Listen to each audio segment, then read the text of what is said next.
Hello guys, आज हम पढ़ने वाले हैं factor income and transfer income. यानी हम पहली ही वीडियो को कंटिन्यू करने वाले हैं और आज हमारा चैप्टर भी ख़त्म होने वाला है। तो आज हमारी वीडियो का नंबर है पार्ट 5। यहाँ पे मैंने लिखा हुआ है पार्ट 5। तो सबसे पहले आज हमें क्या पढ़ना है, कल हमने पढ़ा था net factor income from abroad last में। आज हम पढ़ेंगे factor income and transfer income. Factor income क्या होती है और ट्रांसफ़र इनकम क्या होती है।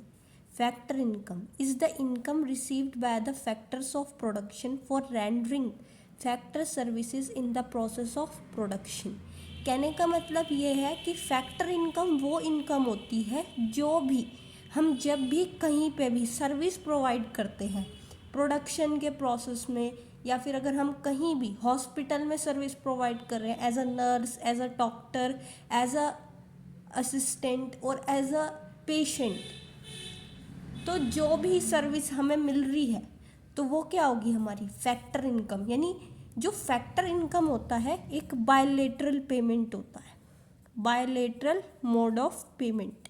यानी अगर कहने का मतलब ये है कि अगर हम डॉक्टर को पैसे देंगे तो डॉक्टर हमें उसके रिटर्न में क्या देगा, हमारा पूरा केयर करेगा, हमारी पूरी बॉडी को चेक करेगा कि कोई प्रॉब्लम तो नहीं है, कोई पर्टिकुलर डिसीज़ तो नहीं है।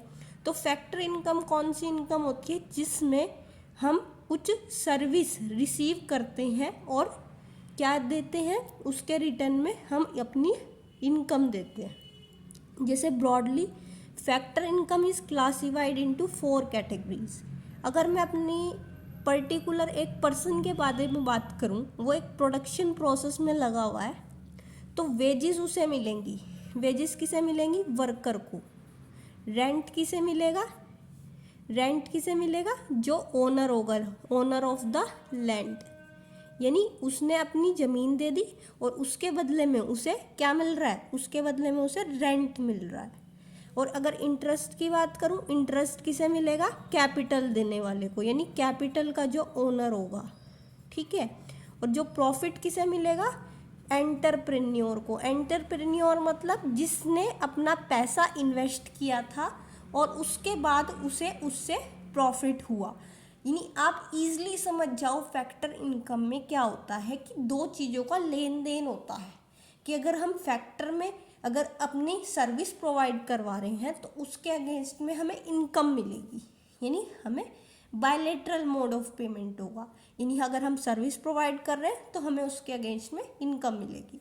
और अगर मैं ट्रांसफ़र इनकम की बात करूं, ये बिल्कुल अलग है। ट्रांसफ़र इनकम क्या होती है, यूनिलेटरल पेमेंट। यूनिलेटरल मतलब यानी एक तरफ से ही पेमेंट आएगी, हम उसमें कोई भी सर्विस प्रोवाइड नहीं करेंगे। ऐसी पेमेंट कैसे, जैसे यूनिलेटरल पेमेंट क्या होती है, जैसे ओल्ड एज पेंशन, जैसे गवर्नमेंट पेंशन प्रोवाइड करवाती है उन लोगों को जो ओल्ड एज है, यानी सीनियर सिटीजन्स हैं। स्कॉलरशिप देना बच्चों को, कॉलेजेस वालों को, या फिर गवर्नमेंट जो जॉब्स हैं उनमें जो जितने भी एम्प्लॉयज़ हैं उन्हें अलाउंसेस प्रोवाइड करवाना, या फिर बेरोजगार लोगों को अलाउंस प्रोवाइड करवाना। चलो अब देखते हैं ट्रांसफ़र इनकम क्या होती है। Refers to the income received without rendering any product service in return. यानी हमें कोई सर्विस ही नहीं प्रोवाइड करनी। कितनी अच्छी बात है कि यानी हमें कोई सर्विस ही नहीं प्रोवाइड करनी और उसके बजाय भी हमें इनकम मिल रही है। तो वो कौन सी इनकम होती है, ट्रांसफ़र इनकम। जैसे एग्जाम्पल अनएम्प्लॉयमेंट अलाउंस। अगर हम बात करें अनएम्प्लॉयमेंट अलाउंस की, तो अनएम्प्लॉयमेंट अलाउंस क्या है, ट्रांसफ़र इनकम है। स्कॉलरशिप भी एक ट्रांसफ़र इनकम है। ओल्ड एज पेंशन भी एक ट्रांसफ़र इनकम है। ये बहुत इंपॉर्टेंट क्वेश्चन है on the basis of the, अगर मैं बात करूँ बोर्ड एग्ज़ाम्स की, क्योंकि एक क्वेश्चन जरूर आ सकता है मे बी फैक्टर इनकम और ट्रांसफ़र इनकम क्या होती है, ठीक है। अब इतना तो आपको समझ आ गया होगा कि फैक्टर इनकम एक बायलेटरल मोड ऑफ पेमेंट है और ट्रांसफ़र इनकम एक यूनिलेटरल मोड ऑफ पेमेंट है। अब इसके बात करेंगे हम net indirect taxes. Net indirect taxes क्या होते हैं, नेट इनडायरेक्ट टैक्सेस होते हैं is the difference between indirect taxes and subsidies. सबसे पहले आपको पता होना चाहिए इनडायरेक्ट टैक्सेस क्या होते हैं। इनडायरेक्ट टैक्सेस वो टैक्सेस होते हैं जो गवर्नमेंट लगाती है प्रोड्यूसर्स पे लगाएगी, कंज्यूमर्स पे लगाएगी। कंज्यूमर पे तो क्या लगाती है, जीएसटी। क्या लगाती है, जीएसटी। ऐसे ही प्रोड्यूसर पे भी कुछ टैक्सेस लगते हैं, तो उन्हीं को क्या बोलते हैं, इनडायरेक्ट टैक्सेस।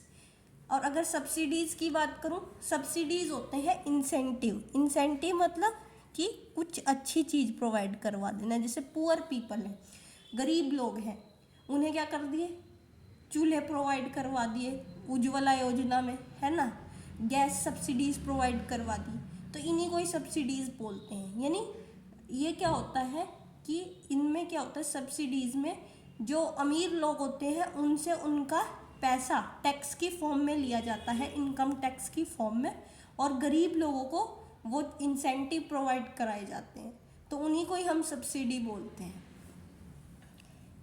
सबसे पहले हमें पता होना चाहिए कि इनडायरेक्ट टैक्स क्या होता है। अभी मैंने बताया कि इनडायरेक्ट टैक्स वो होता है जो हम प्रोडक्शन पे भी लगाते हैं और sale of the particular good पे भी लगाते हैं। यानी प्रोड्यूसर पे भी लगता है और कंज्यूमर पे भी लगता है। हमें लगता है कि भाई प्रोड्यूसर ही, कंज्यूमर ही पे कर रहा है, नहीं, प्रोड्यूसर भी पे करता है, क्योंकि जब वो पर्टिकुलर चीज़ बना रहा है, कुछ भी कॉमोडिटी वो बना रहा है, कॉमोडिटी मतलब गुड्स एंड सर्विसेज बना रहा है, तो उसमें जितना भी उसे टैक्स देना पड़ेगा वो भी आपका इनडायरेक्ट टैक्स होगा।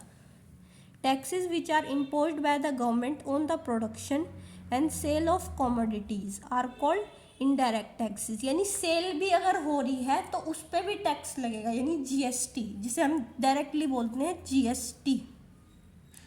अब इसके बाद बात करते हैं हम कि क्या क्या एग्जाम्पल है इनडायरेक्ट टैक्सेस के। जैसे आप सेल टैक्स देते हो, एक्साइज ड्यूटी पे देते हो, कस्टम ड्यूटी पे हो, ये इंपोर्ट एक्सपोर्ट वाले टैक्सेस हैं जो आपको देने पड़ते हैं कि अगर आप इंपोर्ट कर रहे हो तो आपको टैक्स देना है, अगर आप एक्सपोर्ट कर रहे हो तो आपको टैक्स देना है। Are some examples of indirect tax. They tend to raise the price of goods. ये क्या करते हैं, प्राइस को इंक्रीज कर देते हैं। प्राइस को इंक्रीज कैसे कर देते हैं, सपोज अगर कोई चीज़ पहले 50 रुपये में बन रही थी तो गवर्नमेंट ने क्या करा, भाई 10 रुपये टैक्स बढ़ा दो उस पर, तो यानी उसका क्या बन जाएगा, ₹50 + 10, यानी अब कितने की हो जाएगी, वो 60 रुपीज़ की हो जाएगी। यानी प्रोड्यूसर को भी उसका देना पड़ेगा और कंज्यूमर को भी उसका देना पड़ेगा गवर्नमेंट को। अब इसके बाद बात करते हैं हम सब्सिडीज़ की। Subsidies refer to the financial assistance provided by the government to producer और household to promote social welfare. इस पर्पस में क्या काम होता है गवर्नमेंट का, सोशल वेलफेयर को प्रमोट करना, कि ज़्यादा से ज़्यादा सोशल वेलफेयर हो सके। सोशल वेलफेयर का मतलब ये नहीं होता कि गरीब गरीब और होते गरीब चले जाए और अमीर होते चले जाए। यहाँ पे एक वर्ड आता है रीडिस्ट्रीब्यूशन, आप बजट चैप्टर में पढ़ेंगे, रीडिस्ट्रीब्यूशन ऑफ इनकम। तो इस मोटिव से क्या करती है गवर्नमेंट, रीडिस्ट्रीब्यूशन करती है इनकम का पुअर और रिच के बीच में, रिच से लेती है और पुअर को प्रोवाइड करवाती है।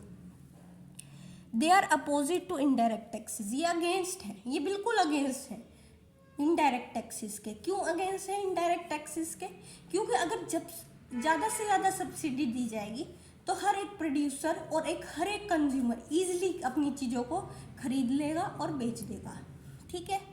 Subsidies to the producer reduce the market price of the commodity. जो सब्सिडीज अगर हम प्रोड्यूसर को प्रोवाइड करेंगे तो उससे क्या होगा, मार्केट प्राइस कम हो जाएगा। मार्केट प्राइस कम क्यों हो जाएगा, क्योंकि उस टाइम पे प्रोडक्शन जो आपका प्रोड्यूसर होगा वो ज़्यादा करेगा, प्रोड्यूसर क्या करेगा, प्रोडक्शन बढ़ा देगा, क्या करेगा, इंक्रीज कर देगा, जिससे उस गुड का प्राइस कम हो जाएगा, ठीक है। अब हम बात करते हैं दोबारा से अपने नेट इनडायरेक्ट टैक्सेस पे आते हैं। नेट इनडायरेक्ट टैक्सेस क्या होते हैं, जब हम इनडायरेक्ट टैक्सेस में से सब्सिडी माइनस कर देते हैं। इनडायरेक्ट टैक्सेस अभी मैंने बताया कि जो गवर्नमेंट प्रोड्यूसर और कंज्यूमर पे लगाती है अपना प्रोडक्शन करने के दौरान और उस सेल और परचेज कमोडिटी को सेल और परचेज करने के दौरान। और अगर मैं सब्सिडी की बात करूं, सब्सिडी क्या है, सब्सिडी है जो पुअर पीपल को सब्सिडी प्रोवाइड कराई जाती है सोशल वेलफेयर के लिए। यानी जब अब इन दोनों को माइनस कर देंगे तो उससे क्या आ जाएगा, नेट इनडायरेक्ट टैक्सेस। तो एनआईटी जो है, नेट इनडायरेक्ट टैक्सेस को क्या बोलते हैं हम, एनआईटी। इनडायरेक्ट टैक्सेस को क्या बोलते हैं, आईटी। सब्सिडी को क्या बोलते हैं, एस। तो इसका शॉर्ट फॉर्मूला भी है इजीली लर्न करने के लिए, NIT equal to IT minus S. Subsidies are transfer payments. Subsidies क्या है, ट्रांसफर पेमेंट है, यानी ये भी क्या है, यूनिलेटरल पेमेंट। अगर यूनिलेटरल पेमेंट है तो ये क्या है, यूनिलेटरल है तो ये क्या है, ये ट्रांसफर पेमेंट है, क्योंकि यहाँ पे हमें कुछ नहीं देना पड़ रहा गवर्नमेंट को। क्या, कुछ नहीं देना पड़ रहा, गवर्नमेंट हमारे अकाउंट में खुद डाल रही है। अभी आपने देखा कोविड के दौरान लोगों को 2,000 रुपये डाले हैं गवर्नमेंट ने, वो क्या कहते हैं, जीरो बैलेंस के जो खाते होते हैं उनमें। तो ये वही है ट्रांसफर पेमेंट।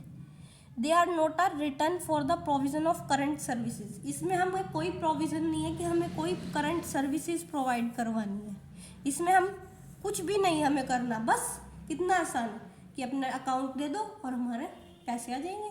तो ये क्या है, ट्रांसफर इनकम है। अब मेजर सेक्टर्स भी आते हैं इकोनॉमी में। मेजर सेक्टर कैसे, अगर मैक्रो पॉइंट ऑफ व्यू पे मैं बात करूं, इकोनॉमी में 4 मेजर सेक्टर होते हैं। From macro point of view an economy has 4 major sectors, household, firms, government and external sector. क्या क्या है, एक है आपका हाउसहोल्ड, एक है आपकी फर्म्स, दूसरा आपका क्या है, गवर्नमेंट, और तीसरी आपकी क्या है, एक्सटर्नल सेक्टर। एक्सटर्नल सेक्टर मतलब आपका फॉरेन ट्रेड पर्पस वगैरह, जिसमें हम फॉरेन ट्रेड करते हैं दूसरे कंट्रीज के साथ, ठीक है, एफडीआई, फॉरेन डायरेक्ट इन्वेस्टमेंट। ठीक है, अगर वीडियो अच्छी लगी हो तो लाइक, शेयर एंड सब्सक्राइब, और अगर कोई प्रॉब्लम हो तो अपनी प्रॉब्लम को आप प्लीज़ कमेंट सेक्शन में शेयर करें, जो गिवन बिलो है नीचे।